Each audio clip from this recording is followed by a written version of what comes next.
All right, just sitting here. I'm Joe Murray. It's a Thursday.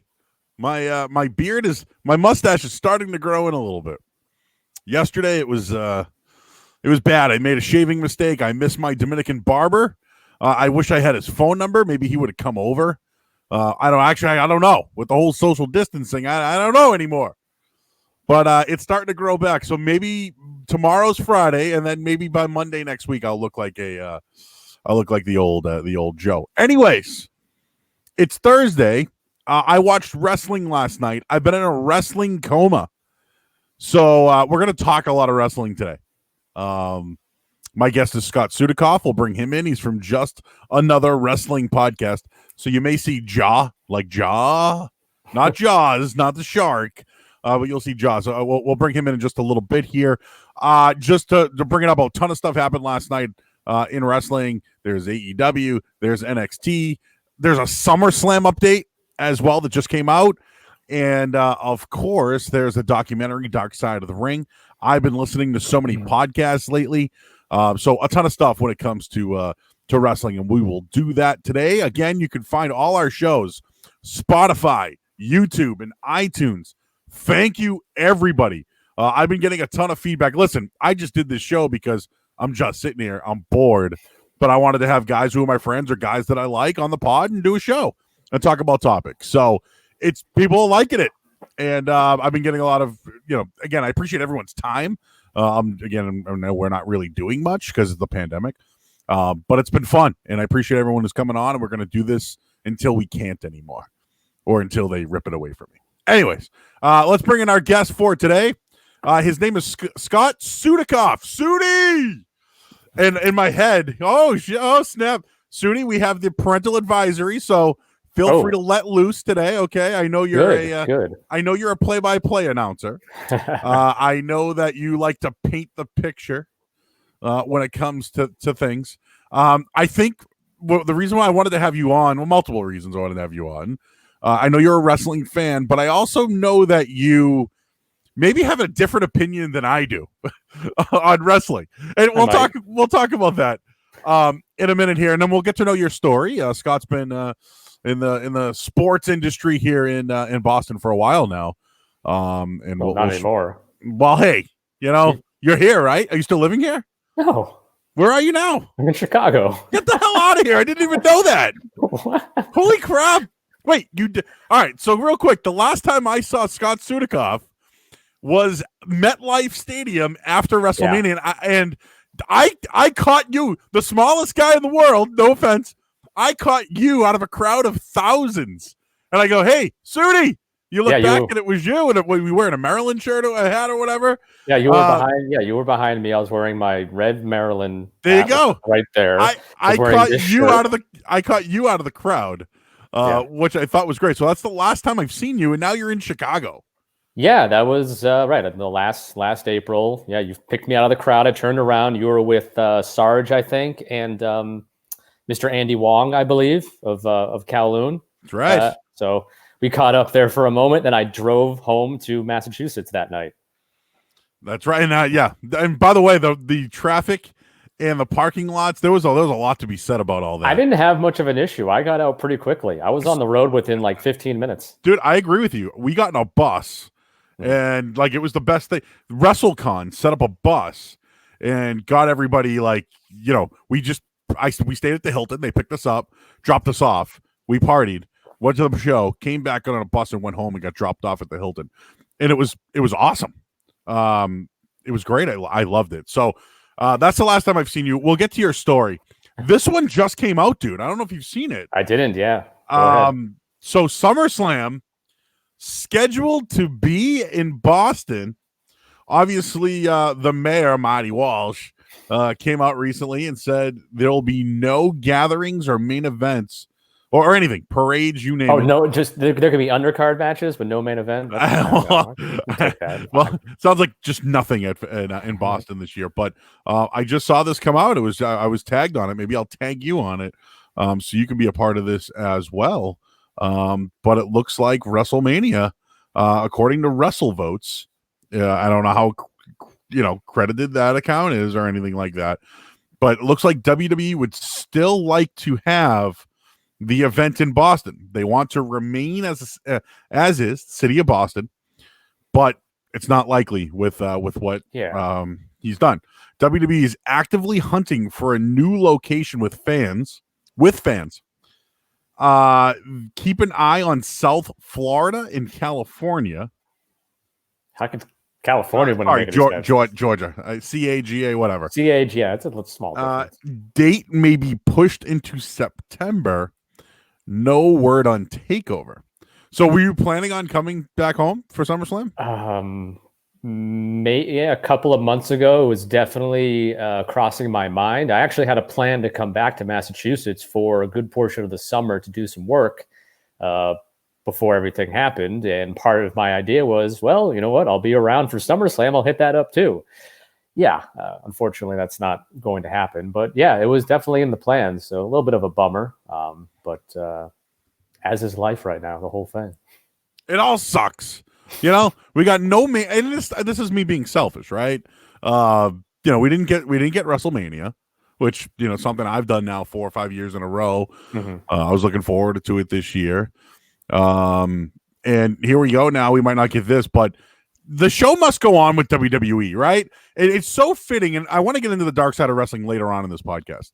It's fitting that next week's Owen Hart, right? And the show must go on. And that was my big thing with WWE, was that, you know, this is somebody died in an event, but nope, shit, they got to keep it going here. WrestleMania went on, so I think it's been a bad year for WWE. And we're not just going to talk WWE, and we'll get into AEW and all the other stuff. It's been a rough year for WWE. It really has. No WrestleMania. Who knows about SummerSlam? The Fink died. The XFL went under. People lost their jobs. Released. Obviously, there's talk about possibly selling WWE. But, you know, as a fan, I'm going to call you a mark, because you are. I mean, what do you think's happening with WWE? I'm the good kind of mark. But what do you think's going on right now with the WWE?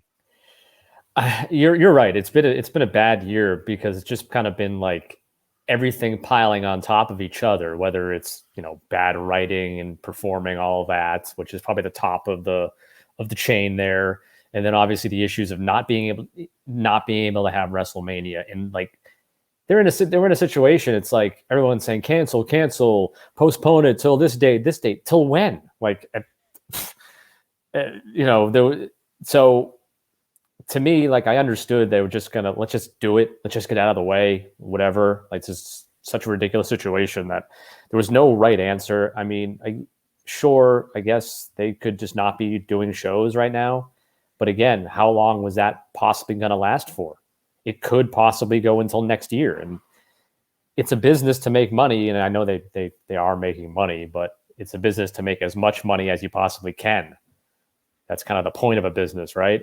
So I can't see a business like the WWE, especially Vince McMahon, saying, yeah, let's just close the doors until next year. You know, whatever, no big deal. Like, that's not going to happen. So they're basically just doing what they got to do to survive.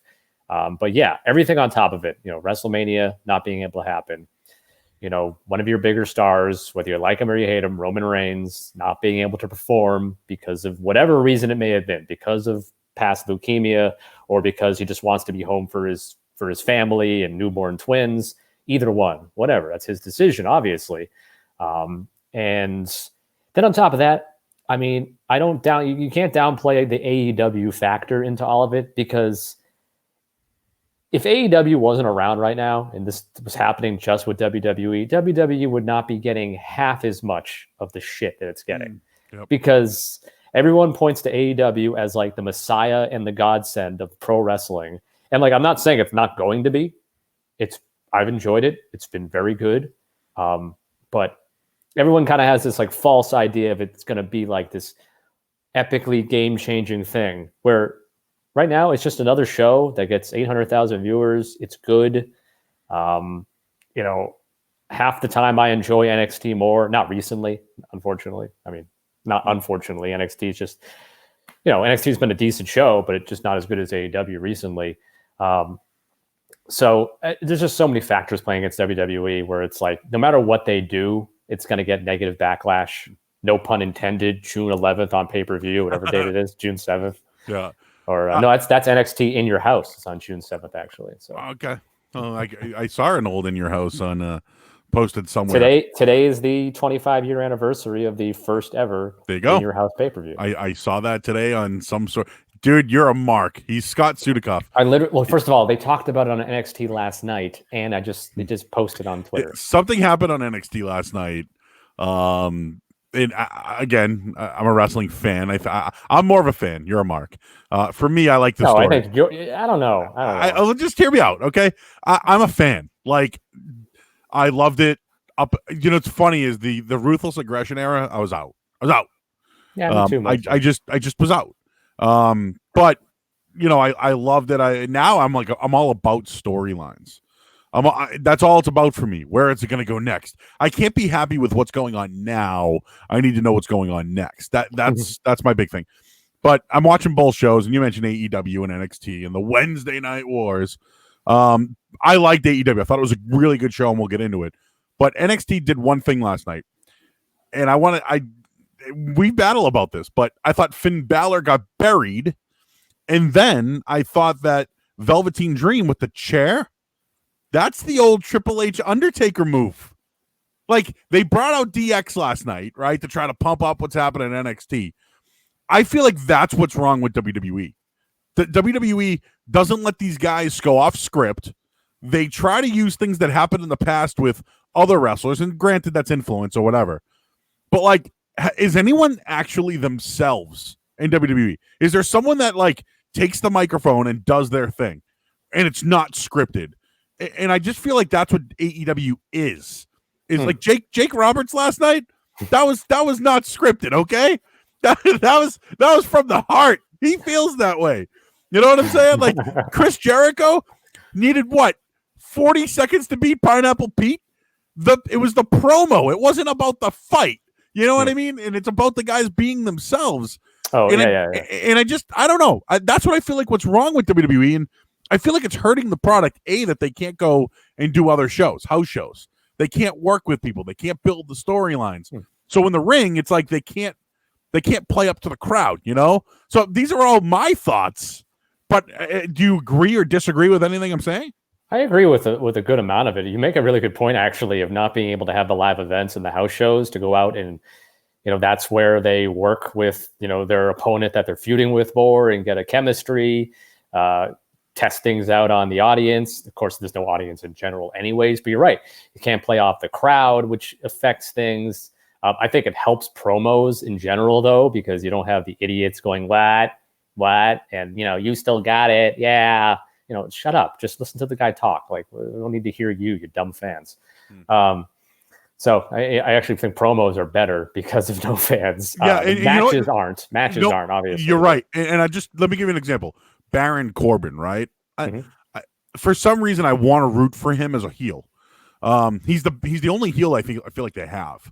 But you ever see? But he's got go away heat because we know what that means. He's marks. So I'm not a mark. They're marks. Like, all right. So he's got X-Pac heat. Like, I'll give you that one. Shut up. What are you talking about? I'll give you that. But quickly, he does a move, and then he plays to the crowd. Does a move. Can't do it. Right. Is this like what they're teaching him, or is he just not going outside the box? Oh, you mean doing it now with there's no crowd? I mean, I think, I need to watch more closely. Like, our AEW is different actually right now because at least they do have people in the crowd, which is a whole other subject. I don't know. The guys and girls are trained so much to react to what the crowd is reacting to that, like, I can imagine it being so tough to turn off.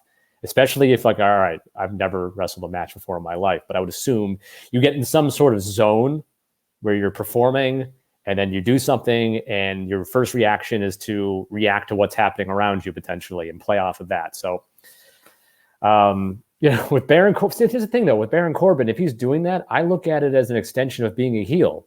Like, he knows there's no crowd. So he does a move and he looks around and goes, see everybody? Like, I don't know. I think people analyze stuff a little bit too deep where it's like, I remember the first SmackDown show they did right after everything shut down, like March 13th, the first one.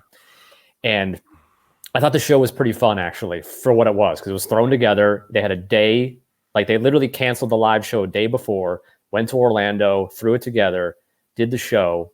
They probably did the exact same show that was going to be in the arena, most likely, or most of it the same. And I thought it was enjoyable. Triple H was doing commentary. And I remember a time when Sasha and Bayley came out and they were jokingly looking around and waving and doing stuff. And it's like Twitter blowing up. They're reacting to the crowd. What are they doing? Are they stupid? There's nobody there. And it's like, are you guys stupid? Like, you don't think they don't know that? Like, they're acknowledging that there's no fans, that there's no crowd. It would be weird if they were if they were just pretending like nothing was wrong, which you could argue maybe a little bit they are. There was also a whole complaint about, like, I remember reading on, I don't know, a message board or a tweet or some thread of just like, I can't believe WWE is not like coming on the air and being like referring to the coronavirus and why this is happening. It's like, I don't want them. Well, they kind of did like the first day, like Triple H came out and be like, because of the situation going on, blah, blah, blah, blah. But like people like wanted them to come on and have like Vince McMahon be like, hi, everybody. We know that, things are happening in the world and coronavirus. It's like, no, I turned this on to not watch this now. Like, shut up, wrestle. If you're going to put on a wrestling show, wrestle. I don't want to talk about what's going on. So kind of an escape thing. I don't even know how I got on this tangent. I get that's fine. We'll keep it going. He's Scott Sudikoff. He is part of the. You spelled my name right here, by the way, but you didn't spell it right on the Facebook and Twitter alerts. Go look now. I trust you. I mean, I trust that you fixed it. I messed up, and then I hit edit. See, you know what doesn't have an edit button is Twitter. Right. What's up with that? Like, do they not want people to go back on what the? No, I'm out. We need an edit button. Okay, but think about it. If you were to tweet something that got like a bunch of likes and retweets, and then you go in and you change the info on it to like, I don't know, some ridiculous thing, and it keeps the retweets and the likes, and all of a sudden it's like, I didn't retweet that. Do we now? Really I guess maybe. No. Care about retweets and likes. Well, if you're someone who has some influence and you do that, maybe. Like Sudi, we have 9 people watching right now. Hello, you 9 people. We had 40 at one point watching live. Yeah, they turned it off because of me. But here's the deal. When this thing's done, there's going to be 2,000 downloads. When this thing's done, and it's going to live in history. Whenever they want it. And that's the thing is like, I don't care about your retweet. I don't care about your likes. I don't care that there's not. Hi, 9 people. Chat in, by the way. You can chat in and talk about. But like the thing for me is I like doing this. It's going to be on record. It's going to be in there forever on YouTube and iTunes and Spotify and all that. And people do go back and listen to the old shows because they want to know Scott Sudikoff's opinion when it comes to things in the world. But at the same time, it's like, oh, now we get 12, 11 people. See, people are coming in there. Yeah. Welcome. But I don't care about how many at one point. It's about like the long last of it all. Well, yeah. And the fact of the matter is more people are going to tune in after the fact because that's just the way of the world now. It's easier to 4 hours from now, I'd be like, oh, cool. Podcast, click, put it on. And watch. Who watches things live anymore? True. Last night I watched AEW live. I pre-recorded I DVR'd the NXT and I watched UFC on my phone. So I was watching 3 things at once last night. How do you pre-record something? You record it on DVR or whatever. You record it before you record it? You pre-record it? I DVR'd it. So you recorded it? I recorded it and then you said pre-recorded. Well, no, what it is. I watched a lot of George Carlin lately, and these are things that he always comments on. Well, I love George Carlin, but and you can say all those swears if you want. If you want to. Buddy Scott Isaac is just checking in. He's telling you to. Who, me? How can you tell from this? But I can see it. You got a little thing in the back there. Yeah, a little. What are you growing? You got to get a ponytail? What? I mean, at this point, might as well just grow it until like I can put it into a ponytail, unless I can get a haircut before then. I told you I screwed up yesterday with my mustache. I'm missing. Can't preheat and over by a car. Ah, there you go. Right, like how do you preheat a fucking oven? It's like, well, hey, listen. Actually, you know what's funny is there's heated and there's unheated. Preheated is a meaningless fucking term. I record it, but then when I'm like flicking, I can watch it at any time live. You get it? So even though it's on live, I can. Okay, whatever. I get it. Jaw. Just another wrestling podcast. There's millions of wrestling podcasts, and I want to ask you about podcasts. But Scott Sudikoff, tell us your story. I know you were in Boston radio for a bit. I have one story for you. Back in I want to say how we met, basically. I don't know, but I have one story. In 2010 or 11, I can't remember what year it was. So I've been in radio since 07. I worked at multiple stations, and I was trying, man. Like, I'm a host, I can do updates, whatever you need, man, I can do it. And I tried to get a job at WEEI. I didn't, but then I got hired at the Sports Hub the next day. So it's kind of like EEI didn't work, and then all of a sudden the Sports Hub was like, "Hey, well, if you remember, Metro got rid of the sports update. Well, they still had them, but they were looking for like a flash guy, and they called me, right? And they were like, "Hey, I know I just told them I didn't get hired at EEI. They're like, yeah, well, we'll bring you in for flashes." And I'm like, well, I just took a job with the Sports Hub. But you know what? I know a guy who's looking. And I mentioned Scott Sudikoff, Miss Quimby at the time. And I don't know if you got a call the next day, but I know you were working there soon. So I did. I said, hey, I didn't get the job, but I was just talking to a kid named Scott who I know was interested. So I don't know if that happened. I don't know if I parlayed that help. Did I assist in any of that? Or should I just not take credit for that? I don't know, because 2011 is when we first talked to each other. It was right after I had got let go from my summer baseball job. And it was a week into the season, and they decided to they basically used me for a couple of months to put together their 10-year commemorative program and put all their stuff together and shuttle Bill Buckner around from Fenway Park and back. You were the Brockton Rocks play-by-play, and I believe Sarge was the PA announcer. At this point, I think he was gone by this year. But right, that's how we met. We had met a couple of years prior when he was PA and I was the radio intern. But yeah, summer of 2011 or May of 2011. I've been working since April 1st, doing programs, getting the season ready. Did the first weekend of games, and then on my birthday in the year 2011, May 29th, coming up. They sat me down and they said, "Hey, Scott, we're gonna have to let you go." And I was like, "Hey, fuck you. That's great. Why? I have nowhere else I can go, by the way, because it's already June. Every baseball job has already been hired for at this point. You could have just got rid of me maybe a month ago." Anyway, so then I had nothing to do all summer, and somehow I think I got hooked up with the website that you had been doing work on, Boston Sports Net, because of Mike Wynn. Yeah. Yeah, because he was the general manager at ESPN New Hampshire. Yep. Now works still with Boston College, I believe, right, with IMG Sports Marketing. We stay in touch. He helped you with that. I think he was involved with the website or whatever, but I got hooked up with you, and you said, I think you told me to start sending in sports updates and you'll post them to the website. And I did that. I remember I did one when the Bruins won the Stanley Cup, I think. I did an update and you posted it in June. So it tends to so when did you get hired by the Sports Hub? May of 2011, I believe. Okay, so that does make sense because we may have been talking. Yeah, but that happened. It's a true story. Now, again, I took the job and I was like, hey, I know a guy who's looking. And then you all of a sudden. Who did you tell? Chris Quimby was the name at the time. Okay, yeah. And, so and I just said, hey, I know a guy, and I don't know if you guys got connected or not, but you were doing updates. I don't think immediately, because I got in there the following year, spring, early summer of 2012 is when I got in. There. Now you alluded to it though. It's you weren't going to be hired by WEI technically, and neither was I. I was hired by Metro Networks, which became Clear Channel, iHeart, whatever the hell it is now.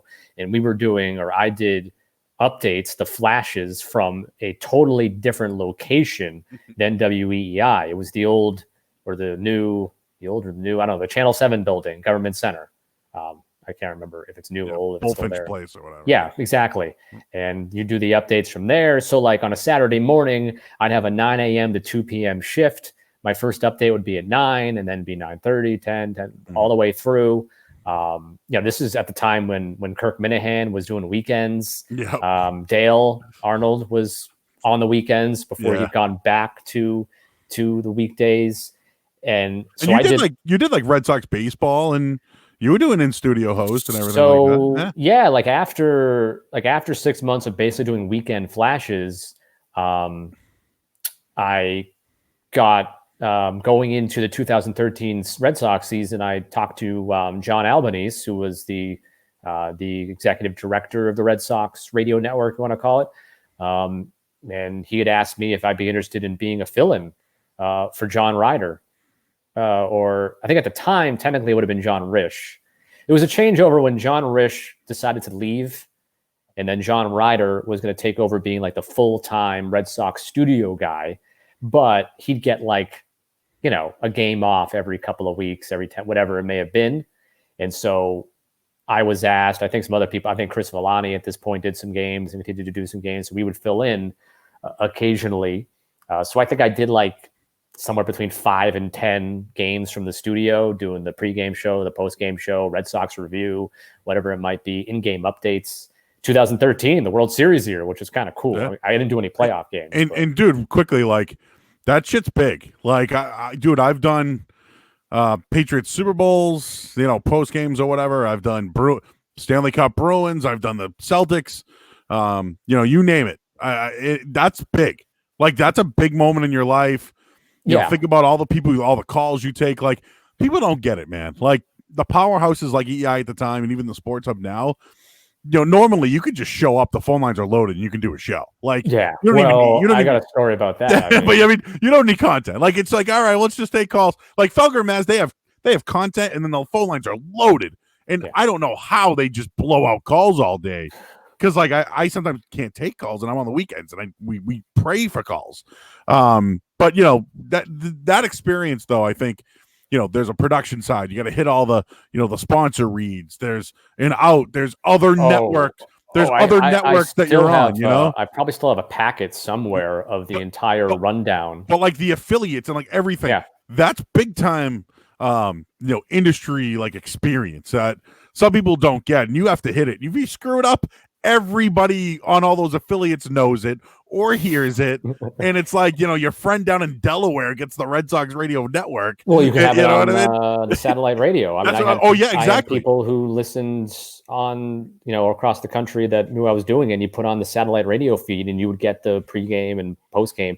Now you brought up the phone call thing, so I had done a couple of games where basically for me it wasn't too crazy. Like I understood it. Like, all right, pregame show, in-game updates, and like the quick 15-minute post-game show where you go through highlights, you final box score, scoreboard, whatever, like pretty regimented stuff. It was all laid out. And then there was one time, second or third time I was doing it, Jason Wolf, who was still at WEEI, I think he texts me or calls me in the middle of the game, and he basically says, hey, can you stay after the game and do like the full Red Sox review show, which is usually like, another hour. Yep. And a lot of times, the first couple of times I'd gone in, somebody else had come in to do that. Well, it may have been Chris. I'm not sure. Yeah. Just someone else had come in to do it. And I didn't have to worry about doing that. But all of a sudden, in the middle of this day where I'm just expecting to do the post-game 15 minutes and then head home, he's like, can you do it? Do you want to do it? And I'm like, well, I can't say no. Yeah, is that still on the other affiliates too? The Red Sox review, or is it on? Probably not all the probably not the affiliates. Probably just on the EI network, right? Yeah. Of course, I couldn't say no, but I was like, basically, he was asking me if I wanted to host my first real show solo at midnight on a Friday or whatever time it was. Perfect. And basically talk about the Red Sox still. That's how I got through it, because it was like, all right, I just listened and watched the game. Best way to learn, man, right? Get thrown in. But I mean, I had like 2 callers, got a couple of text messages here and there. And then like I did host more shows. I did host some like. But you got burned to the fire, man. I ended up hosting some non-Red Sox review shows down the road as 2013 continued. But it was always like the 10 to 12 p.m., the 10 p.m. to 12 a.m. slot. And it's great industry experience, though, man. Like people die for this stuff. Yeah. And so I you've been doing this for a while. You do play-by-play now. You're a pro. There are other guys out there. I'm not kissing your ass, but like I work with a kid, Brendan Glasheen. He's over at DraftKings. I heard him do the high school Super Bowls this year, and I was like, holy shit! Like I didn't know. Coffin, your buddy Adam Coffin, you guys are like neighbors and grew up together.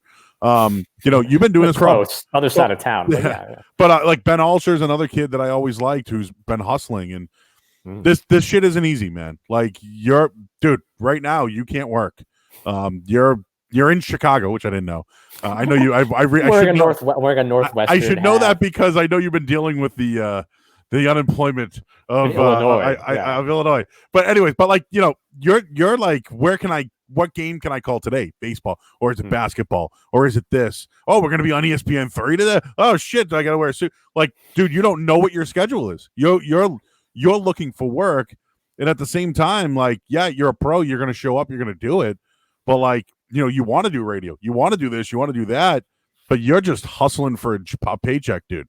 Like, and this shit isn't easy. And, you probably could have quit a long time ago, right? You probably like, I could make more money working at Best Buy or doing something else full time. Really? I mean, seriously. For same thing for me, man. Like, I want to be full time. I don't think it's going to happen for a while, but the fact that you hustle and shit, like, it's going to pay off sometime, man. Like, I don't know when. You're still young. It's going to pay off.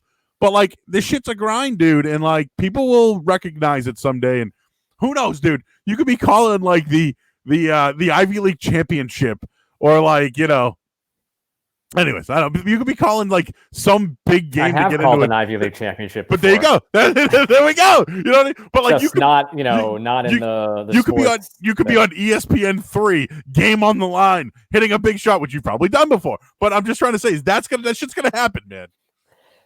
Yeah. Funny fact that nobody cares about. I lost Scott early in the. Yeah, we're gonna talk about that in a little bit. You did, yes. That's correct. I made it to the. Yeah, that's a whole nother story. I mean, I have more interesting stories than I thought I do. But all right, and we'll wrap it up here. But see, you've done play-by-play across the country. You had a stint at EEI. You did flashes, and then you were working the games. And then I don't know what happened. Was it just a Metro thing, and it all broke up, or did you still go with the? So what happened was 2013 was pretty awesome. I had a great time. I was doing. A lot of flash weekends. I was doing a lot of fill-ins during the week. I did Dennis and Callahan a lot at one point. I did Mutt and Merlone. These are throwback shows right now. Dennis and Callahan, Mutt and Merlone. I think I did a couple editions of Salk and Holly. If people see your resume, they're gonna be like, "How old is this fucking kid?" Right? I did some Salk and Holly, I believe, at one point.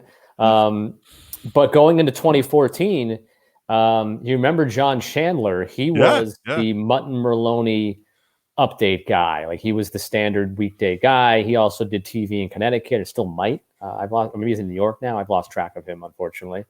But that spot had opened up, and the people at Metro Networks, clear, whatever. No, who knows what it's called at the time? Whatever it is now. iHeart, Clear Channel.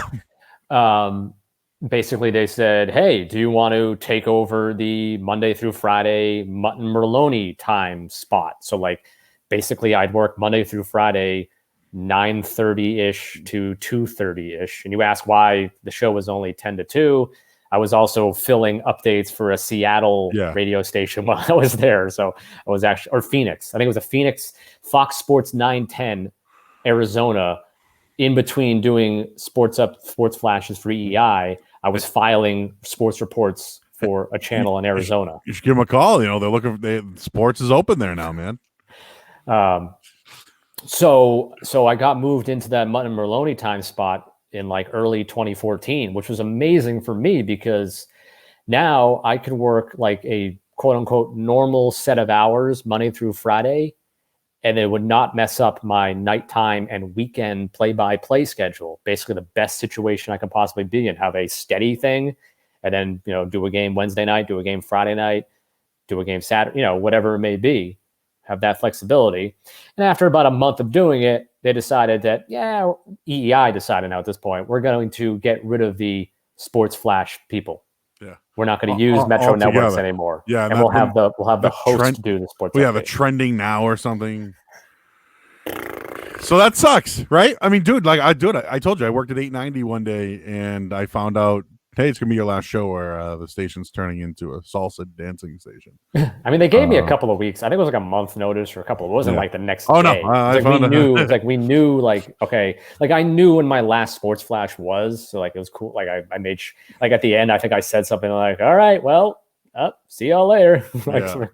But that sucks. And dude, like I've had Ty Anderson on, who's worked at EEI and did stuff with the site. I had Julian Edlow on yesterday. He works over at DraftKings. He had a stint there writing, writing for the website. And, Christian Arcan's another kid we worked with who, spent time there doing updates, worked there as a host. Me and Christian were like sort of brought in around the same time doing EEI updates. Yeah. And I remember one of the times where I was hosting one of those late night shows, he was my flash boy.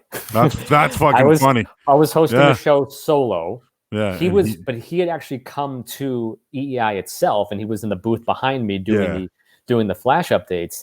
And I forget who my producer was. A couple of names may have been. And I apologize if he pronounces it Josue or Josue. Oh yeah, Josue. Yeah, he's at CLNS. It may have been Paul Chartier, one of those. They were like one of the weekend or late night producers. Mm-hmm. And during a break, I just go, like, I know Christian, and we talk sports all the time in the back in Metro Networks.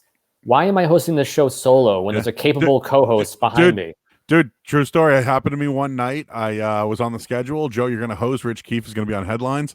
And I walked in and I'm like, Keefe, you're going to host. I'm going to do headlines.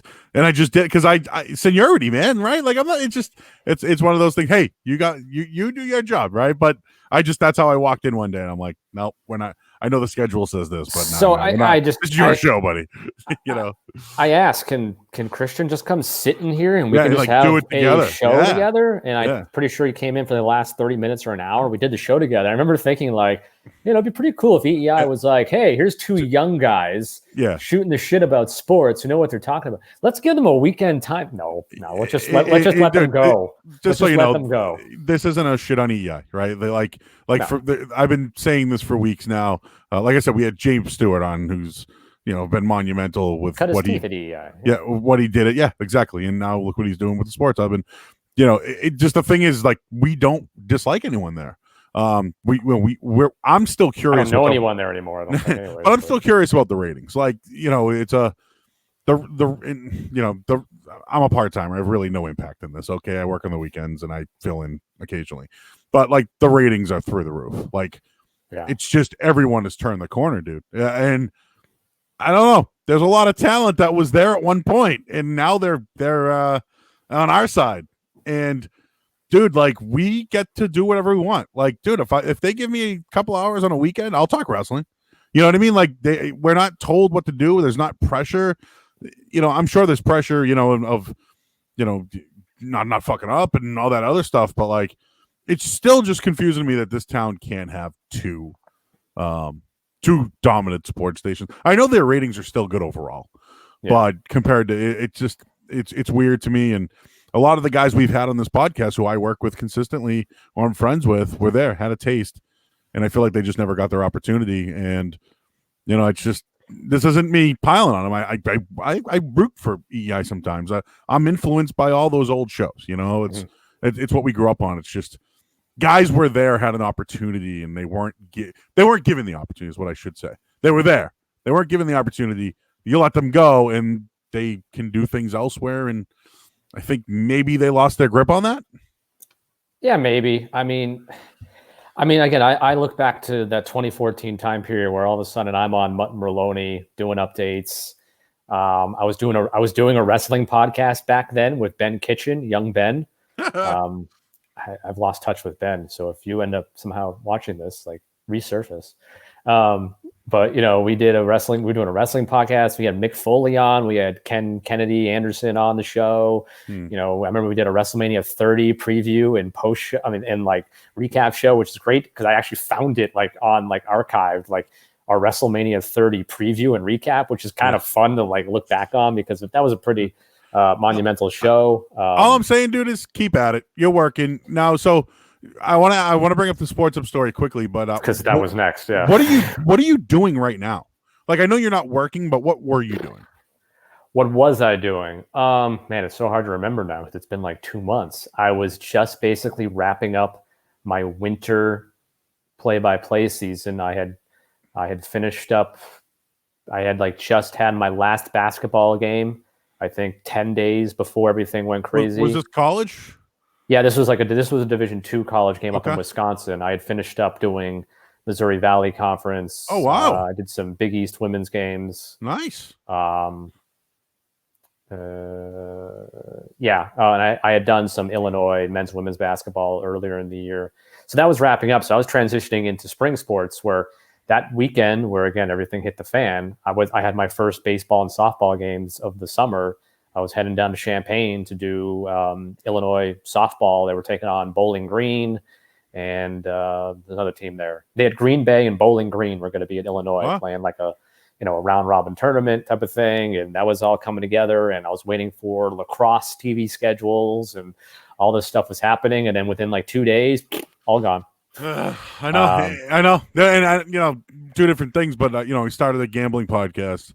Got sponsored by DraftKings, and we're burning. We're rocking and rolling, man. And yeah, I tuned in a few times for a couple of wagers that I was looking to place on big time events. Yeah, we're a week before championship weekend, and then go right into March Madness, and it's just that was gonna be a dude. It's us being selfish, right? But yeah, launching period, dude. It's the business. It's this business. You get a break, it breaks you. You do this and you do that, and all I'm saying is keep going with it. I want to bring up real quick, and then we'll get into some other stuff. The Sports Hub, they did a contest. CBS Radio did a contest, and they brought people in to read updates. And this was discussed on this broadcast. I forget who was. So Matt McCarthy won the first one, and I think 2013, right? Summer of 2013. And I think Tim McComb was the runner-up. Both ended up getting hired, and then Sean Silver won the next one they did, and I believe you were one of the final 3 contestants or the runner-up. Something I was to that degree. I was in the final 4. I don't know if I was the runner-up per se. I'd like to think that I was, but I don't know. Yeah, but yeah, you had a shot. You were on the Sports Hub. Were you with Ryan Johnston? Yeah, I think I did 20, 30 minutes with Ryan. Another play-by-play guy, huh? 2 guys. As part of the test period live at Jerry Remy's at Fenway. That was a fun night. It was pretty. I can't lie, it was pretty deflating when I didn't win. Deflating. There's a great picture of like when they announced the winner, or like Sean had walked up or whatever to accept winning, and like you just see me in the background, just like. Because think about it at that point, like I had recently lost the WEI Sports Flash thing. I then at that point still actually ended up doing a couple of more in studio WEI shows because I was like, and then they just like cut off communication. I just was like, hey, so can I keep doing stuff? Hello, am I still involved? Blah blah blah. And then like after I heard nothing, I said fuck them, and that's when I went into the 98.5 thing.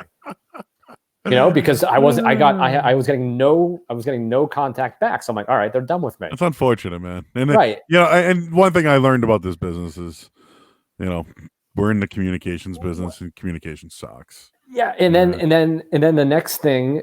So then after I didn't win the 98.5 thing, of course I stayed in touch with Mike, and mostly Mike, I think Rick a little bit too.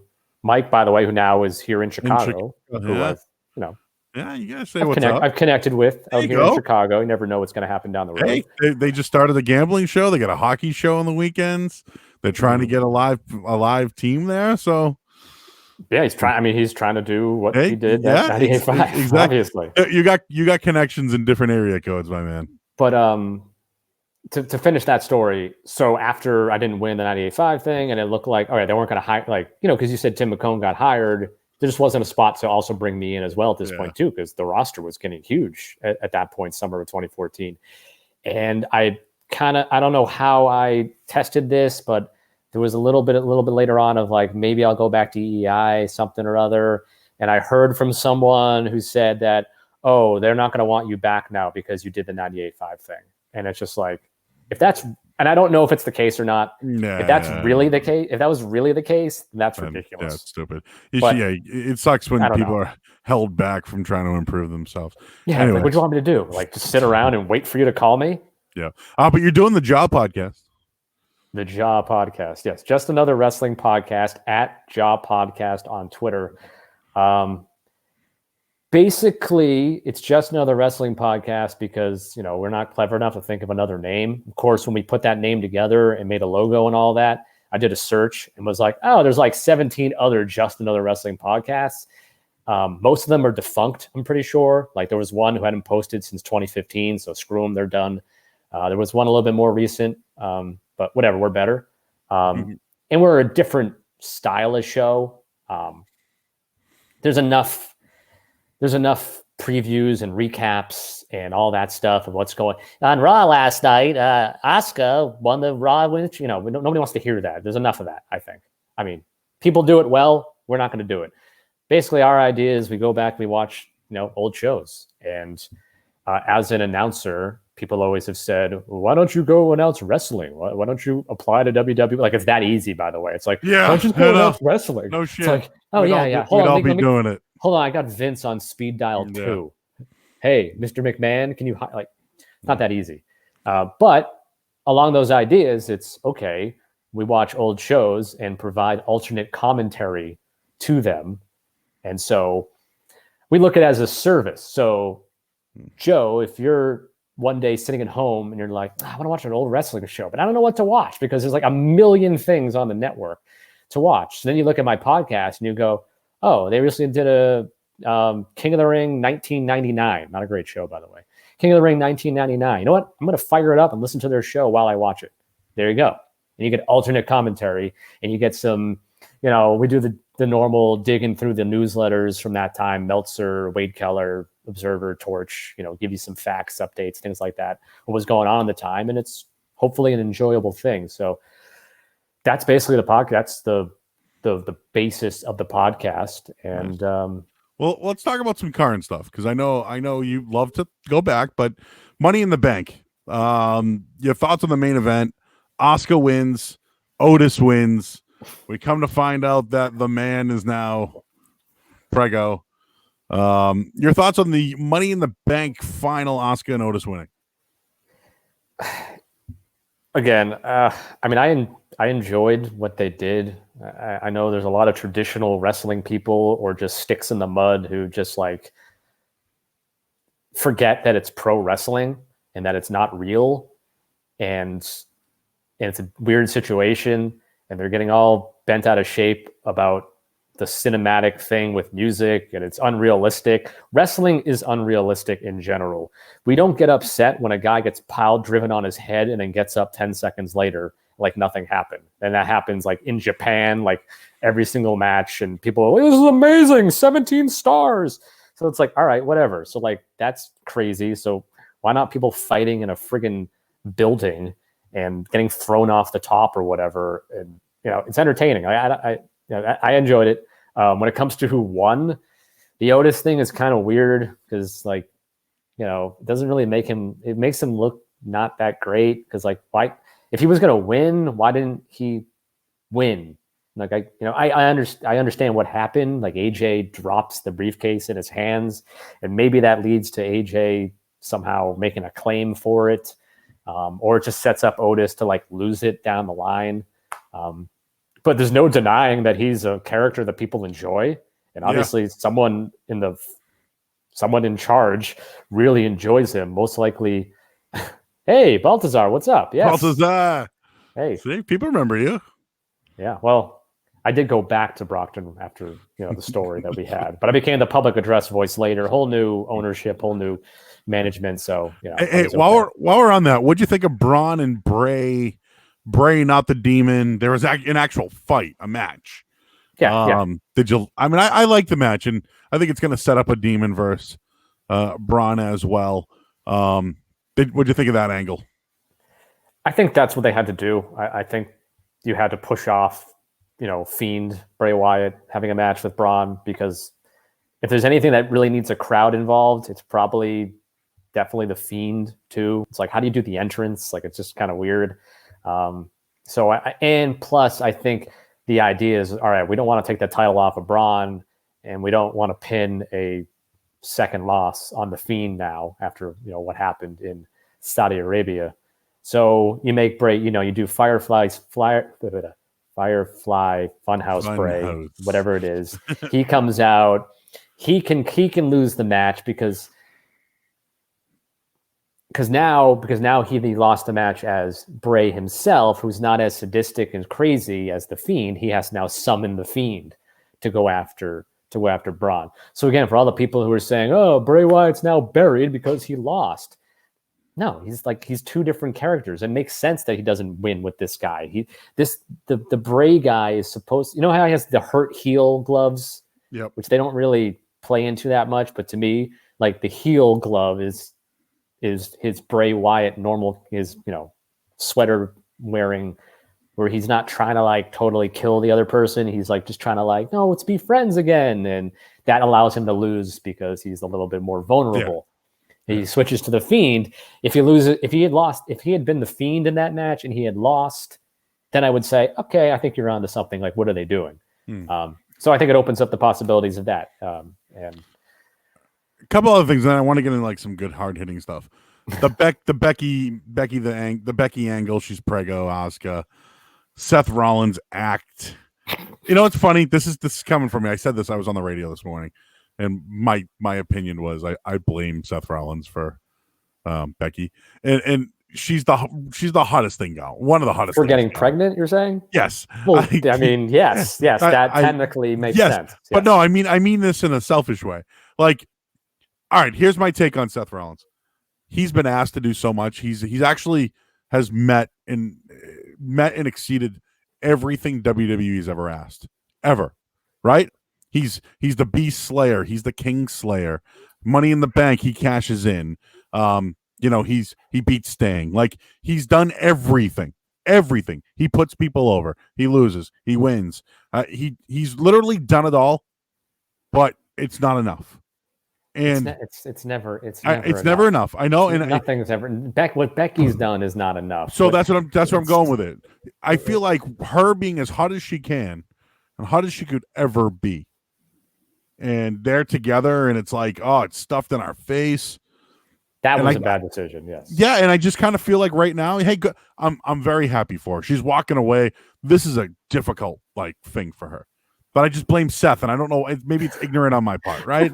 I'm ignorant about this. I think I just blame him, and the way he looked and acted this week was like, Jesus, man. Well, I think he was looking and acting the way he did because he had lost the day before to Drew McIntyre. Not because he's going to be a dad. I'm sure someone in the back was like, this is actually kind of funny twofold right now, because now he's going to be a father, and he's like, damn it. Now, granted, of course, he wouldn't have just found out that day, most likely. Like, he would already have known. I would think, because at this point, if she said she was due in December, that would be 7 months from now. So she's in theory been pregnant for about 2 months. So they've probably known for about a month, which I think was the story. I think that after WrestleMania, she started doing the tests and whatever, and eventually, knew. What's crappy about it is that, and you could see it on Becky's face herself, that that was not an act when she announced it, to Asuka or whatever on TV. I still wonder if actually Asuka herself actually knew. I read she didn't, but again, which is weird because they just, what did they tell her? Hey, just go out and just this, that, did she know she was getting the title when she was walking out? Did they just tell her, oh, Becky's hurt or something, and then she has to relinquish maybe something? I'm sure they did something to kind of not keep her in the loop enough. They were could get a real reaction out of her. Who knows? I think most of Becky's reaction obviously was real, and I think that the issue there is that I don't want to say that she wasn't ready to have a kid. That's not my place to say, but it seemed like she was torn of I do want to have a kid, but I also don't want to leave this. Where it's when Ronda left, she was like, we thought Ronda would be in this situation. she's like, I'm leaving to go have a family. So it's like, Yeah. okay, she finishes this and she goes and does this. Becky has to just stop and go do this. And there's no guarantee of anything on the other side. People are on Twitter like, oh, this lines up perfectly. She'll be back the day after WrestleMania. It's like, how do you know? Like, there are so many things that happen. And I've never gotten anybody pregnant that I know of. I know people who have been pregnant. Yeah.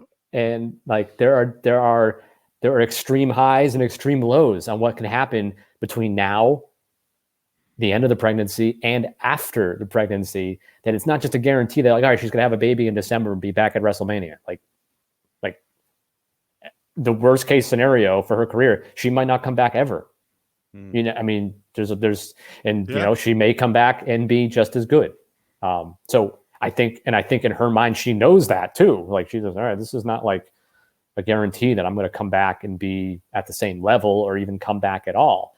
If I had to put money on it, I'd say, yeah, she's probably going to come back. Like hopefully everything's good. Everything's healthy. She has a healthy pregnancy, no issues, no complications, has a couple of months after the baby is born, 3 months, gets back into whatever shape and decides to come back. But even then she might not want to. 3 months after she has the baby, she might say, no, I love this baby too much. I'm done. Like my husband's making the money. You know, it's gonna be interesting. Yeah, that's what's kind of, you know, I don't want to say a bummer about the whole thing, but like, yeah, it's in a selfish way. It's like, oh man, like she might not ever come back to anything close to the same level. Yeah. The Intercontinental title relinquished this week from Sami Zayn. Sami Zayn recently tweeted. So WWE put out a tweet. Who do you think will be the next Intercontinental champ? And he goes, or who should be? And they go, they should be ashamed. And the report is Sami Zayn doesn't want to wrestle during COVID-19. Roman Reigns was off TV, right? Obviously, you mentioned earlier he's got family things and physical things. Your thoughts on Sami Zayn? And I wanted to bring something up. I've been listening to the Talk Is Jericho podcast, and I listened to Vince Russo. Say whatever you want about. Say whatever you want about, bro. Exactly, dude. That couldn't sleep last night. Bro. I was counting how many times he said bro. But anyways, the thing that they don't understand is that it's wrestling. So check this out. He said something that like stood out to me. He goes, is it weird that Sami Zayn brought up AEW on WWE? It's something that Vince would never let do. And he thinks the big thing nowadays is that guys don't cut their own promos. And I'm starting to wonder, did Sami just go off script and do that?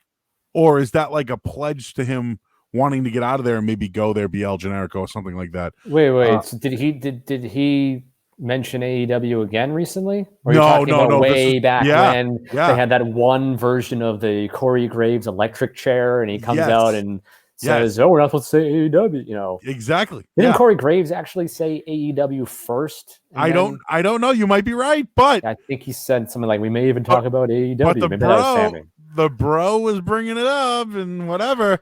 I wonder if there's something there. So this is like a long-term punishment type of thing. But at the same time, right?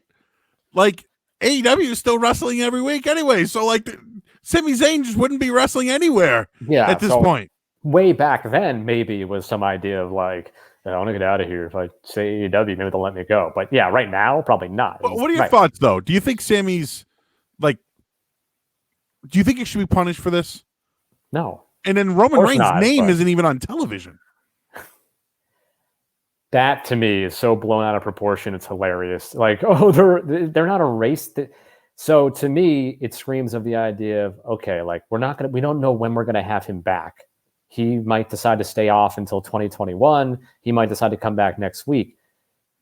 So if we just like, it's one of those things you just have to like ignore it. Like, what is there to talk about Roman Reigns? Every week you want to say Roman's not here. Oh, okay. Let people forget about him. That's the whole idea. Let people forget about him. Because we always forget, like, you and I are not casual fans. We are more in tune to what's going on.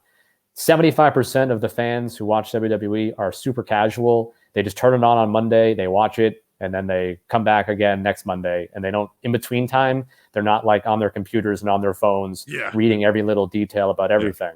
So they're just like, oh, Roman's not on, and they probably think has something to do with what's going on. So that whole thing is, they're not erasing him. Like he'll come back when he's going to come back, but there's no reason to every single week bring him up. And then of course, like as soon as that thing hits like a fervor, they announce like Roman Reigns best WrestleMania matches on FS1 on Tuesday night, something like that. And it's like, oh yeah, I thought they were erasing him. I thought they weren't talking about him. Like there they are. So when it comes to Sammy, I mean, of course he shouldn't be punished. If he doesn't want to work during this, he shouldn't have to work. I don't think it's a punishment to take away the championship, though. And I know the argument's going to be, well, Brock Lesnar didn't have to defend the title. It's Brock Lesnar, okay? Don't compare anyone to Brock Lesnar, okay? Yep. Like, stop it. He is here. Everyone else is here. I don't care what you think about his personality, everything about him, how much money he's made. He changes things. Mm-hmm. Sami Zayn, good wrestler, enjoyable. I like him, but doesn't move. He's not a needle mover, and not really anybody is. So don't compare his situation with the Intercontinental title. It doesn't mean jack shit anyways. What do you care if he has it or not? It's, first of all, it's not a real championship. He didn't win a real fight. So if it gets stripped from him, it doesn't mean anything. Yeah. I mean, I still think Curtis Axel was officially eliminated from the 14 Royal Rumble. When the next year's Rumble starts, he's that's what happens. You're officially eliminated. He's officially eliminated. Who wins the next Intercontinental title? I'm going to throw a name out. I thought you were going to say Royal Rumble. Who wins? Yeah. No, I'm going to throw a name, Intercontinental title. Bobby Lashley. I'd say no, because it's a SmackDown title and he's on Raw. And I think he's next for McIntyre. He's going for back, or maybe on. I feel like Jinder, Bobby Lashley. Obviously, where's Kevin Owens? He got hurt. He got hurt. Oh, he did. He hurt his ankle jump or off the right? WrestleMania sign. That's right. Okay, yeah. So Intercontinental Champion. Aleister Black. Who's in the tournament? I mean, again, if they're we don't know who's the tournament. Depends if they're keeping it brand specific. Yeah. That's a whole nother story where people will flip out again when Raw Superstar goes to SmackDown. SmackDown. I think Cesaro. I think Cesaro needs a push. I mean, give it up. I mean, maybe it makes sense because now he's replacing Sammy, so I guess that would make sense. He wins it for Sammy. I like that idea. Actually, that's a good idea. Maybe that's what they should do. He wins the title for Sammy. Shinsuke maybe wins it back. I don't know. Okay, here's another one. In the end, who cares? The title is meaningless. Oh God! All right, this is another one. What are your thoughts on Mike Tyson working with Sean? AEW? Your boy Sean checking in. So obviously the TNT title. There's a tournament. The Cody versus Lance is very good. I think Lance Archer is an awesome character. That segment to open the show last night was the best segment on any wrestling show in the recent weeks. Maybe just the way it was. Yeah, just the way it was done. Like that was good. That was good shit. Like that's a model to build something on. Other than the whole being in the back in his Ford F-150. Yeah, there was no need for that. Why is he in the back for 30 seconds revving his engine? Like, I've got a big penis. Here's my big car. I have to rev my what? I have my tattoo on my car. Get out of the car and go. And then he drives into a guardrail for no reason and then gets out of the car. That's the only negative about it. What are you doing? Here's one thing I will say as like old school wrestling, right? The pay-per-views this weekend or next? Next weekend. Okay, so I'm curious. We usually see the person that's going to win the fight. Something happens to them before the pay-per-view, right? So Cody went at Lance left, whatever. And then they'd come to find out it would happen in the main card, and then whoever would come back and then win. Mm-hmm. So I'm curious what happens next week. Is there like a contract signing? Like, does he bring the snake out? Like, does he I'm curious about next week. But it's a good storyline here. And then just Mike Tyson in general. Is this hey, you were in Boston years ago? And because Tyson's in the news right now. Yeah. Like he wants to come back. But is this kind of another guy that sparked WWE Coming to AEW? No, you got nothing on that? Well, let's start with the way you said what they should do with Cody and Lance Archer next week. I say nothing. Don't put them on the show. Just have what happened yesterday be the final thing that happened. And then on the show Wednesday, I would say, don't forget this Saturday, this match is happening. Maybe you have like a promo. Maybe you have a backstage thing with each with well, they're doing Jake and Arn as they face the.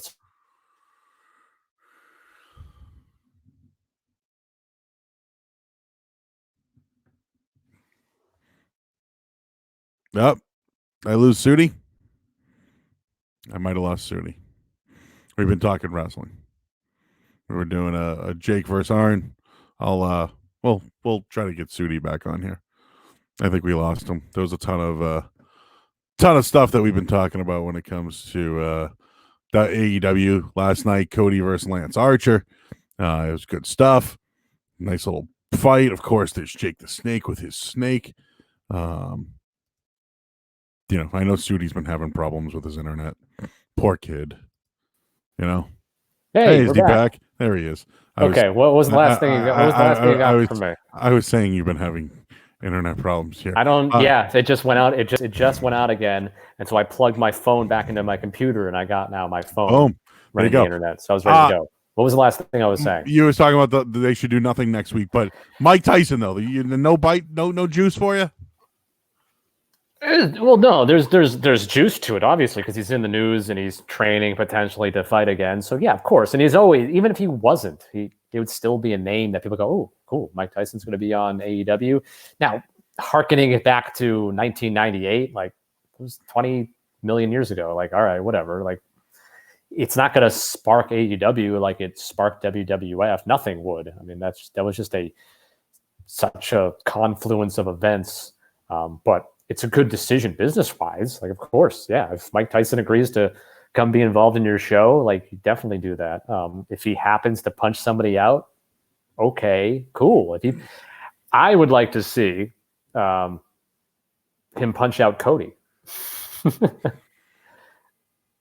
That'd be something interesting. I don't know how you get there because that would involve probably Cody being some sort of heel. Maybe not. Mike Tyson could. How about Mike Tyson sides with Jake the Snake and Lance Archer and punches out Cody? Why not? I wonder who would take a punch. If Shawn Michaels took a punch, I think anybody. No. Moving on here, we got Mox versus Brody Lee. I like Brody Lee. I don't know if it's like a Vince McMahon knockoff or whatever it is, but I like it. It's working. Mox all of a sudden is the champ, and he's pissed off, and he's like, man, all you had to do was say something. I like what Brody's doing, and it brings up the Dark Order.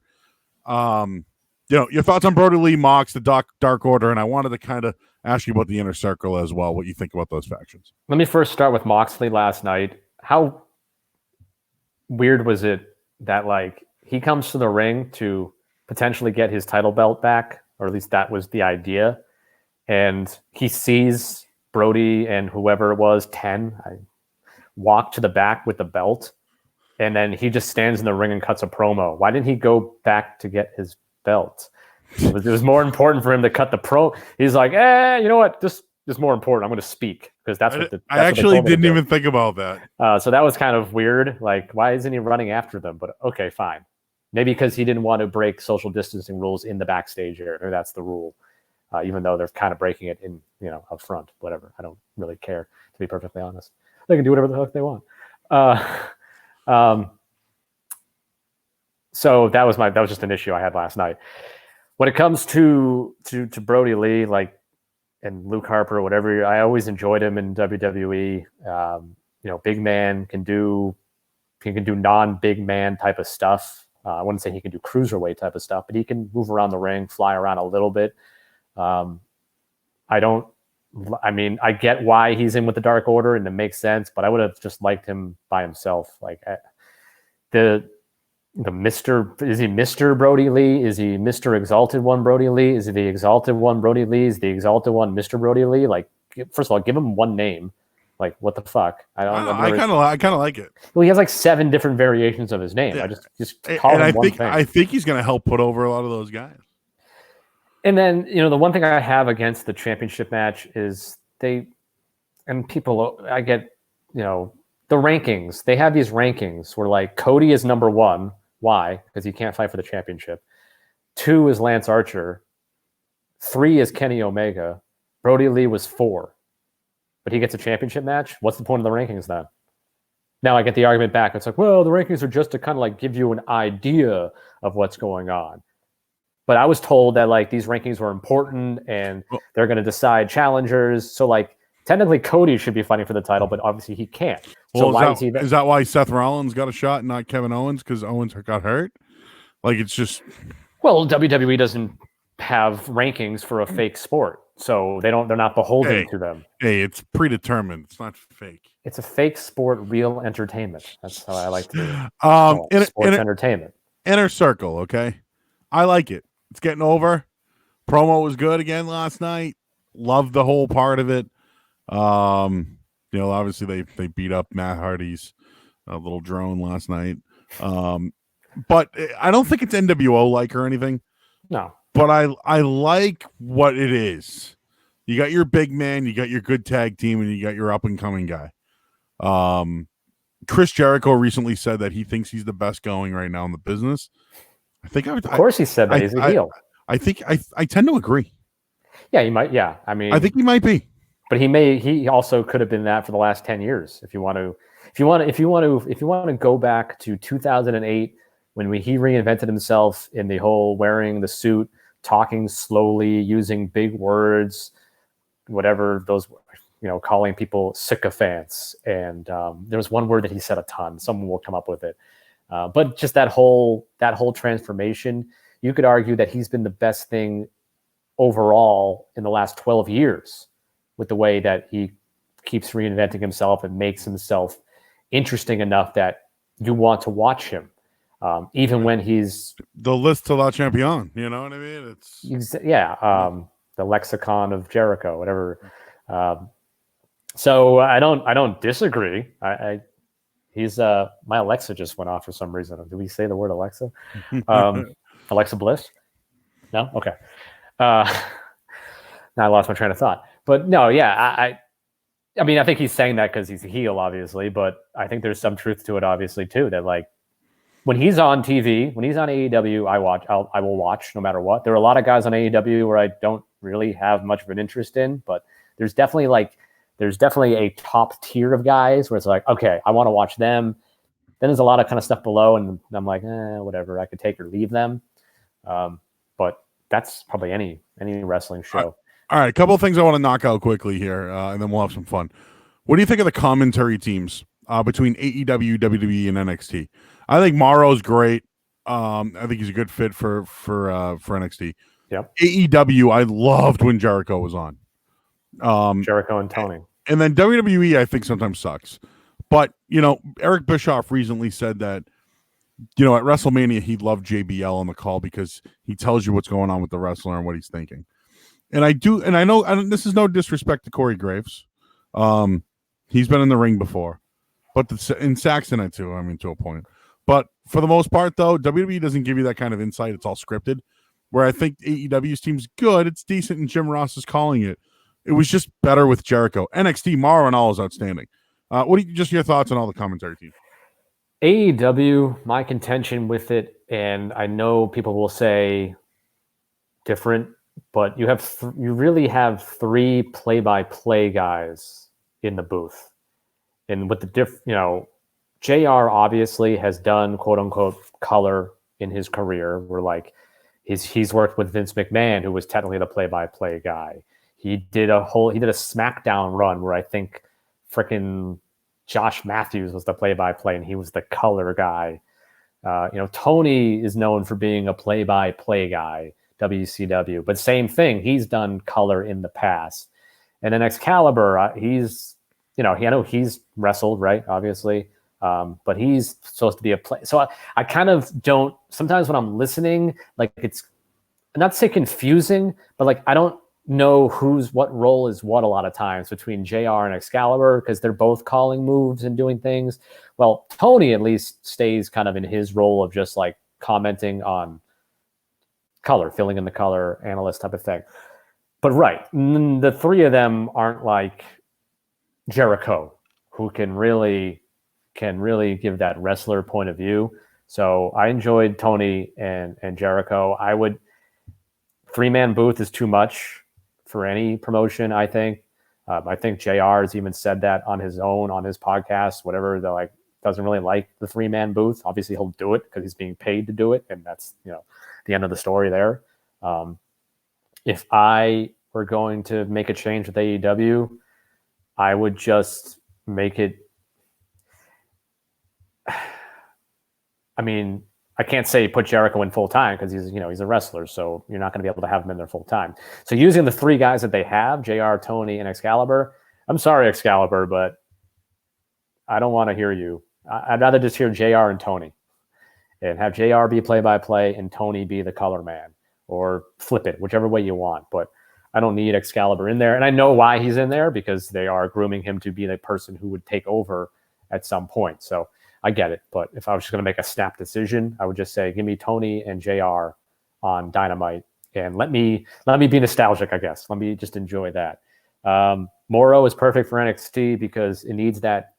It's just that different type of show that needs that. His oomph, his energy is fun. His different style, his non-WWE style is perfect for NXT because NXT was supposed to not be WWE style, if you want to just say it like kind of, it's different. It's still, as much as it's now a lot of the same, it's still different than Raw and SmackDown, right? Like, so I think Moro fits that perfectly. And then when it comes to Raw and SmackDown, yeah, I mean, it's pretty much like just standard run of the mill stuff, catchphrases and quotes, and Corey is the character he's probably being told to be. Just be that snarky asshole on commentary who, sides with the heels mostly and takes shots at Michael Cole. When it comes to Raw, Samoa Joe is pretty awesome. Get rid of Byron Saxton. Just give me Tom Phillips and Samoa Joe. Yeah. I'm perfectly fine with that. Hey, speaking of heels, who's the best heel right now in wrestling? Damn. That is a very tough question. I have Baron Corbin on the list, but I think MJF is starting to come there. I'd say they're both on the short list. Yes. I mean, right now, Jake Roberts himself is, if he was now, did he debut after or before crowds went away? I cannot remember at this point. I think it was before. Like maybe right before. But yeah, yes, he did. He debuted right. He debuted kind of right before, but like I don't, it was a couple of weeks, if even. I think. I want to ask. He would be up there if he had crowd reaction to deal with what he was saying. I think there'd be a lot of. I think people would be like, "Oh man, I love him. I want to cheer him," but holy shit, he's a bad guy. Hey, we got a couple of things I want to get into before we get out of here. Wrestling podcast. I love 83 Weeks. I love Something to Wrestle With, and I love Talkies Jericho. Obviously, there's Wrestling Inside the Ropes as a job podcast. Anything else I'm missing? Anything else that you like as far as wrestling podcasts go? I'm going to give a shout out to a great podcast that I listen to religiously. Got into a couple of years ago. They've been around for about 6 years, but I got into a couple of years ago. The Lapsed Fan. So at The Lapsed Fan on Twitter, you can find everything from there. Basically, I don't even know how to describe the show. I mean, The Lapsed Fan kind of says that, like, all right, it's two guys who don't really follow the current product anymore, although it's not totally true. One of them does and one of them doesn't, which makes for a fun dynamic. But, their sweet spot is like late 80s up to like 2001, obviously, like many people. And they go back and they do like, if you're not into long podcasts, then this is not for you. Yeah. Because they will pick a show. Let's just say whatever show, SummerSlam 05, even though it's not in the time period, but they'll do 2 parts. They'll do a whole first part where they just get into everything that was going on around the time. And then the next part is what they call their deep dive. and they basically go through the whole show, move by move, talk about everything that's going on. And that sounds overwhelming, but there's a lot of characters involved. One of the hosts is a trained actor who's been on like Orange is the New Black and has done commercial, does mostly stage shows, but he's done commercials and some TV stuff. And they have a whole list of characters. There's a Vince, there's a Pat Patterson, there's a Hulk Hogan, there's just everything. And it's one of those things I think people either love it or hate it. So I'd say check it out. Cool. Listen to a couple of episodes. You have to like, even when I listened to it first, I didn't like it, but then after a while I understood what was happening and I got it. It's worth checking out. But yeah, that would be the show that I would say outside of the Conrad shows that it gets my listen. Paul Doobie checking in, says Wrestling Soup. We'll check that out as well. Have you been watching the Dark Side of the Ring? Yes, sir. What do you think? I'm all caught up now. I like the Legion of Doom one. I wish that one could have been a little bit longer. Yeah, you know what? When it ended, I was kind of like, man, I feel like that only scratched the surface. Yeah, and like the draws angle and all that, I kind of remember, but I didn't. And they kind of just like jumped into that too, because they came back in early '97. The draws stuff didn't happen until summer of like '98, so they kind of skipped a whole year. And I get it; they only have 40 minutes of TV to put a show in. So they had 40 minutes to cover basically when did Hawk pass away? 2003. So they had about 40 minutes to cover 20 years. So I think unfortunately that only scratched the surface. It gave you there's a lot of stuff I didn't, I was pretty much. I didn't know they were from Minnesota, which I had to look. I knew that. I remember knowing that part. But I know they were built like how they got into it. Yeah. Like how and then how, right. I didn't know how they became like Build from Chicago, that type of thing. It just kind of happened. I didn't know he had Hep C either, but that's. I don't need to know. And I didn't need to know that. The Benoit one was great, and I really do think that Jericho is a saint. The Snuka one didn't really put WWE in a good light.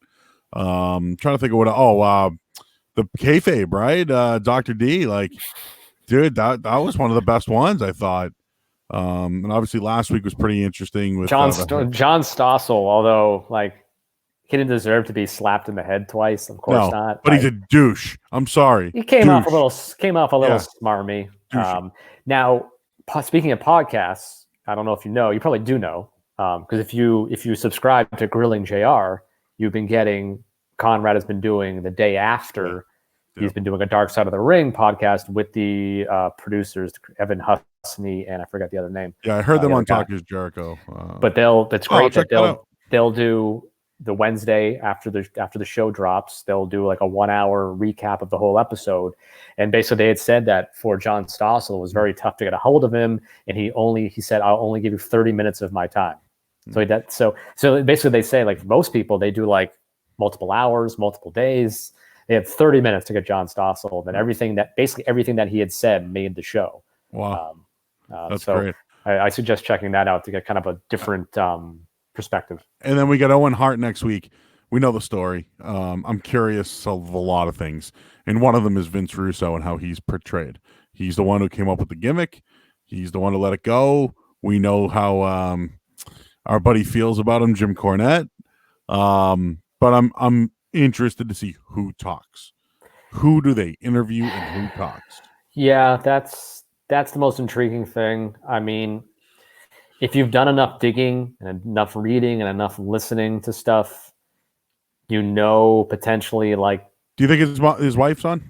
As many of she has to be involved with it somehow, because apparently they can't do anything without her permission, right? Well, no, they can, but I think it's more or less like they're saying that there's some footage that we'll see. Now, I don't think it's going to be. I read something that WWE sent a vase of roses in the WWE or WWF, whatever it was at the time, and like she was floored because like that's what Vince sent, and like Oh, like I think the footage. I think this extra footage is just going to be like home video stuff of Owen, like the week before, maybe little things like that. I mean, we're not.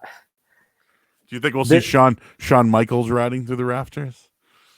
They might show that as like here are things that WWE had done, Or Sting. prior. Yeah. Oh yeah. I think that'll make it kind of make the show, because if you're watching and having no idea like what this story is about, like that gives you a little bit of context, and like wrestlers propelling what's it called, whatever, repelling and things like that wasn't like the first time this was ever happening, of course, right? It wasn't the first time that Owen was doing it.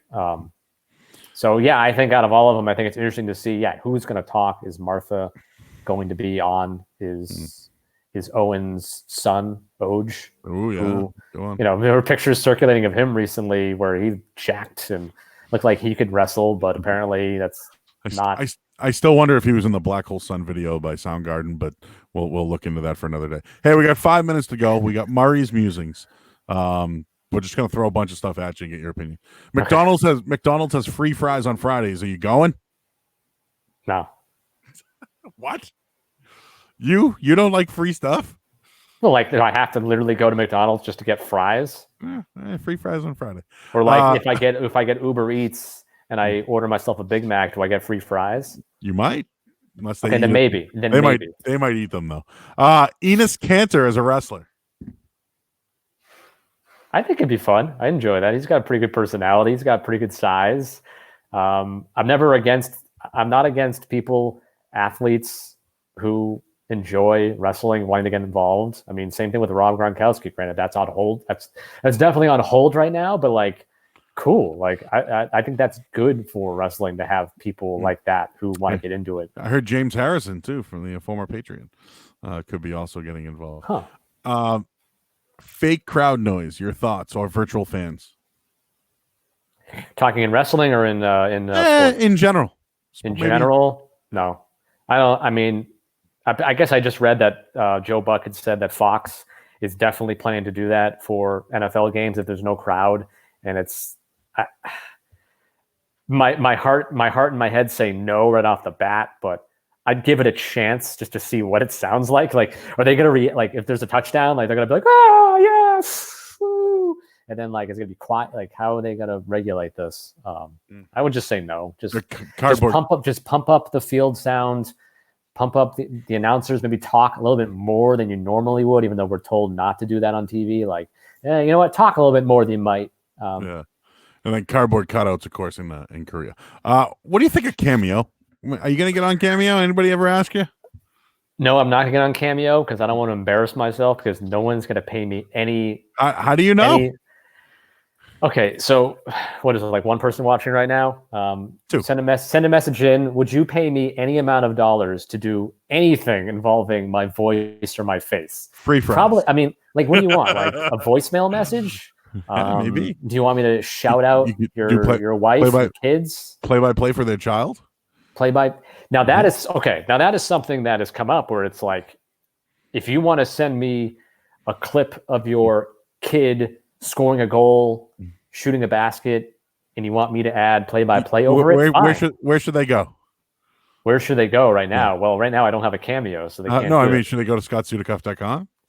Well, that's if you want to get my contact info, scottsudikoff.com, or just follow me on Twitter at Sudikoff. Yeah. So listening here, so let me make my picture. I got to make some money right now, considering I don't have an income. If you want any clip, it could be anything. I might go as far as doing porn, like Joe Buck turned down, for the right amount of money. I'll do play-by-play of it, or whatever you want, voiceover. Check me out on Twitter at Sudikoff. We'll negotiate. My prices are pretty low because I don't really have much, leverage. So there we go. Thank you. There's your pitch. We wrap up the show with quarantine, things that you have been doing during quarantine. So the first question: what shows have you been watching? Oh, okay. Let's see. I watched all of Ozark, all 3 seasons. As I mentioned, I'm watching a lot of George Carlin now the last couple of days on Amazon Prime.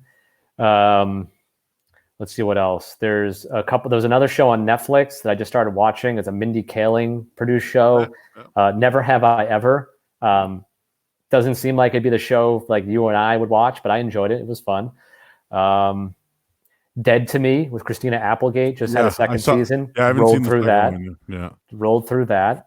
Anything Christina Applegate is in, I will watch. I'm a mark for Christina Applegate all the way back to, Married with Children days when I was in love with her. So shout out to Christina. What's been your go-to snack? Go-to snack, man. It's not really a great snack, but like just a typical granola bar and string cheese. Like if I just needed to, like right now, like I can't get up and get a snack, but I want one. That's what I would go get. I get a granola bar and string cheese and just stuff it down, and that'd be my snack. What's your favorite frozen food? Okay, so I'm gonna go with two categories here. Dessert would be just the run-of-the-mill fudgicle popsicle, right? Wow. Just the standard one. Just how good is that, right?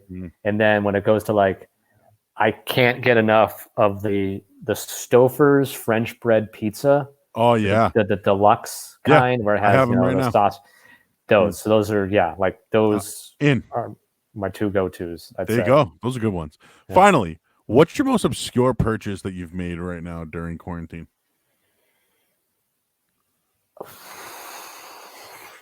So like mine was doing Instacart. Like I usually you mean like using it to get someone to deliver? Like I did it, and I don't know why. It's a little, but like, is there anything like you've spent money on or done anything that I wouldn't normally have done? Yeah. I've had 7-Eleven deliver to me some certain supplies that I may have needed. Interesting. Wink, wink. People are all in on the Stouffer, by the way. Oh yeah, they're delicious. But I've been doing Amazon Prime and Whole Foods to deliver groceries, which I've done in the past. So I don't count that as my quarantine type of thing. They don't have Stouffer's, or if they do, they're sold out. So I've been getting the Red Baron pizzas, which are pretty good too. I've actually been getting like full-size pizzas. Random question. This is a real final question. You're in Chicago. Mm-hmm. The deep dish pizza seems to be the big thing. What's better, pizza here or there? I like first of all, I like the thin crust here more than I like deep dish. If I want lasagna, I'll make lasagna. Not to say it's bad. I mean, I enjoy deep dish pizza, but if you were going to give me one if you're going to say make a choice right now, I get the thin crust here because I think it's delicious. Is it better than the thin crust back home? Like, do they make Greek pizza like they do here? No. Or is it just thin crust or deep dish? I mean, I'm sure there is Greek pizza around here, but I'm not. I wouldn't say I'm the biggest pizza connoisseur either. Like, I'm happy with Domino's a lot. Like the Domino's thin crust, very good. Yes, you're right. Pepperoni. You're 100% right. Yeah, and it's just right. And I just get the pepperoni for some reason. It's just I don't need anything else on it. 2 for $5.99. Get the whole $5.99 package. All right, here's Scott Sudikoff. We did an hour and 32 minutes. You're one of the longest guests we've had. I talk a lot. No, it's okay. We got to learn to know you. We learned about the Job podcast. You only scratched the surface too. I mean, geez. I know. I mean, 2 hours. I didn't even get to the women's revolution. You know what I mean? Jeez. Maybe we can save. Do you like the background that I set up? I realized I didn't have a good backdrop for being on camera, and so I kind of. I redid this last night. Live stream is the way to go, buddy. It's the new wave, and it's what I'm gonna do going forward. I'm just we're lucky enough to broadcast on NBC Sports Boston. I don't know if that comes in out your way. I did have it for a long time through YouTube TV because my account was based in Massachusetts, but after 3 months, if you haven't logged in back in your home area, you lose it. Yeah. I've been going home enough. I've been like back in Massachusetts for one reason or another where I could keep logging in, but now I finally lost it. So I was watching Felger and Maz and all that, Bertrand and Zoe on TV back in March here. Like that was what I was doing with my free time. And now I've lost it. Now you really feel like you're not home at all. Yeah, you're right. Yeah. All righty, Scott Sudikoff, Job podcast, former WWE employee at one point. Don't confuse people. WEI. What did I say? Oh, WWE. Whoa! That was a mix up there. You never know. I might be in. You never know. I might be in works with someone. And a former contest opponent at loser. Sean Silver beat me. Hey, Sean. He's got a better Macho Man than. No, I'm just kidding. I love you, Sean. He's a good guy. I like a great Macho Man, though. Yes. We had a contest. If you ever go back, this will be on Spotify, YouTube, and iTunes, Scott, forever. So you can use this as your demo reel. But you can go back and you can watch Dan Soder, the comedian, versus Sean Silver in a macho off that we called That Savage. So if you ever get a chance and you want to watch that, it was very good, and I came up with the name. And we still haven't named a winner yet, but one day we will find that out. All right, he's Scott Sudikoff. You can find him at the Job Podcast for now, and then eventually he'll be on your television calling some sort of game that will be of real importance. At Sudikoff on Twitter, at JAW Podcast on Twitter. Boom. And then all this and iTunes, Apple, Google, Spotify, all the same thing. It's like this show. Just Sitting Here, Spotify, YouTube. Okay. All right, I gotta go. I'm getting out of here too, man. It's been what a day for me. I was up at 5:30, and that's when I went to bed. So it's 1:45 now. So it's been a very good day. Great show, fellas, from Chef as always. All right, I'm out of here. He's Scott Sudikoff. I'm Joe Murray, just sitting here. Tomorrow, we're expected to have John Anik from the UFC. How about that? Oh, so some real fighting talk tomorrow. Some real fighting talk tomorrow. So that will be, and he's the guy who also got me in the radio. How about that? Wow. And now he's a millionaire, and he's big time. So we'll talk with him tomorrow on Just Sitting Here. I'm Joe Murray. Thanks, Scott Sudikoff. We will talk to you tomorrow at noon. Talk to you then.